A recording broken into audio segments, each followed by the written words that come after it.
Just because I believe in something at the time, it doesn't mean that I hold on to it so tightly that I can't never let go, because I would have to admit that I was wrong about something. Don't listen to people say hodl no matter what. That is terrible advice, and do not do that. What is up, everybody? My name is Adam, and welcome back to Broke Man Finance. Yes, it has been a minute since I've made a video because I've been having to focus on some other things in my real life that does not include YouTube. I have an actual full-time job, but it took me away for about a month, but I am back nonetheless. And today we are talking about actually finding success in crypto investing. Right now, there are a lot of negative nellys out there, but more people are coming into crypto than ever before. As institutions start to come into the mix and mass adoption draws closer, there are more reasons than ever to get into the mix. However, it is easy to understand why someone may have some apprehension or be just in a nervous place right now because there's just so much volatility in crypto. And many out there were buying in at highs, and now they're looking at some not so highs. But before we get into the number one rule, let me introduce you to the sponsor of today's video, and that is Forkchain. Forkchain is your all-in-one platform to help you build anything you want to on the blockchain of your choice, and that's without any technical skills or having a developer. By anything, I mean an NFT collection, a crypto store, or even your own token. You just have to select the project that you want to fork and create your own one. It can be based on Bored Apes, Shiba Inu, or any successful blockchain project. They've already raised $3 million, and they are going into more ICO rounds, meaning it is still time to be early in on that project. If you're interested, check the link in my description, and of course, this is never financial advice. I'm not a financial advisor. All right, number one, being realistic about time frames. I hear people all the time, early 20s, say, hey, this is going to be a 5-year hold for me. This is going to be a 10-year hold for me. But the reality is, most of us will hold for a little while and then jump ship. We have no patience when things don't go to the moon as quickly as we would like. And to be honest, most of us have never held anything for 3, 5, 10 years. So how do you know that this is a 5 or 10-year hold? Saying, yeah, I'm going to hold for this for 3 or 5 years sounds good at the time until you're 18 months in and you're down 50%. And then it feels like you've been holding forever. Now, there is nothing wrong with bouncing out of something because something fundamentally has happened and you see bigger losses on the horizon. But there have been many occasions, and there are many for instances, like Bitcoin, where people were saying they would hold for a certain number of years, then it drops to new lows, and then they bail because they get impatient. But if they would have held on for the amount of time they originally wanted to, they would have come out much better and they would have gained so much more.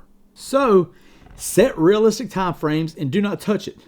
Patience absolutely pays off in this world. Being disciplined is hard.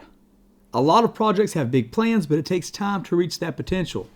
Stay the course if you truly believe in a project. Next, at number 2, have some self-awareness.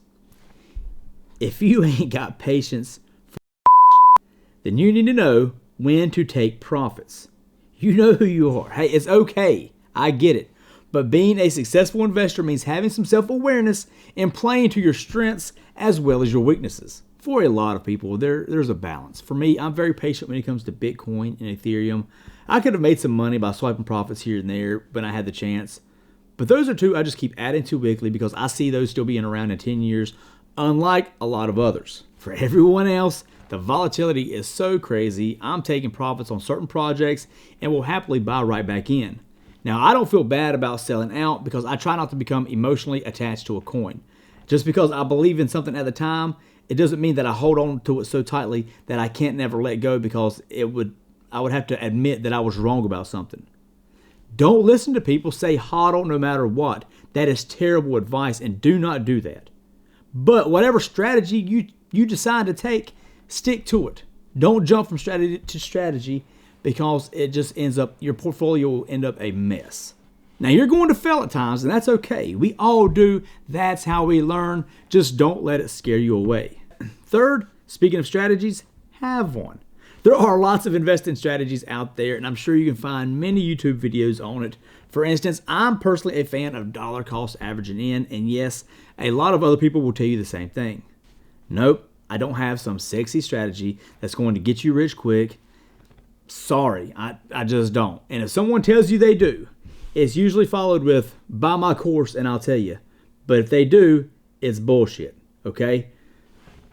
Basically, no matter how much Bitcoin or Avalanche or HBAR or whatever they are, whatever price they are that week, I'm going to continue to buy in. Now, if that sounds too boring for you, find something that fits your strengths and weaknesses and do that. And not only that, and here's a side tip, but I also want to try to make sure I'm taking advantage of those incredible interest rates that's out there right now in crypto. I want to get the most for my money. So make sure you have your crypto place where you can earn some great interest rates. I personally use Voyager as my main exchange, but I got several wallets out there that I'm trying to earn interest rates on. Unless you just have a massive amount, and if that's the case, then I would just recommend going offline altogether and having it on a cold wallet or a ledger. Next up at number 4, stay up to date on your investments. Now, of course, this is where I'm going to say like the video and subscribe so I can continue bringing you more info that I believe is worthwhile. But there are lots of great YouTube channels out there. I like Whiteboard Finance. I like Crypto Tips a lot. Andre Jick is probably the best videographer out there. It makes it very entertaining, but there are many, many others. And I'm just more of a visual guy. I would rather watch the news than read it. But there are plenty of news sites out there too that has some great information about your investments. But the one tip that I would use is, especially if you're a reader, is I make Google alerts for my investments. So every day I get the latest news on my investment sent to my email. Now I would be lying if I said I read all of them every day. I don't. I don't have time. But I do try to stay engaged with what's going on in the world of where my investment and my money is. Plus, I like to stay up to date on everything for this channel. And lastly, for all my readers out there, and that may be your learning style, there are several books that I love that I think you could get a lot out of. And I'm not a big reader, but unless it's something that I'm really into, and then it's got my attention. But understanding the blockchain and its overall potential is one of the most important things you can do for yourself, and this will give you much more confidence when it comes to investing, especially if you're a beginner.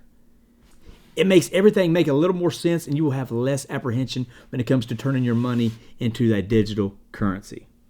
First up is Cryptocurrency, the Future of Money.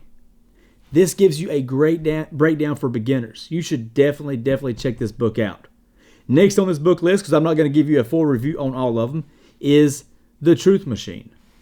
This book gives some interesting real-world uses for the blockchain. You're going to be looking at things differently, especially when it comes to jobs. And if you're super new to this, check out the basics of Bitcoin and blockchain. It gives a great breakdown and intro for anyone new to this space.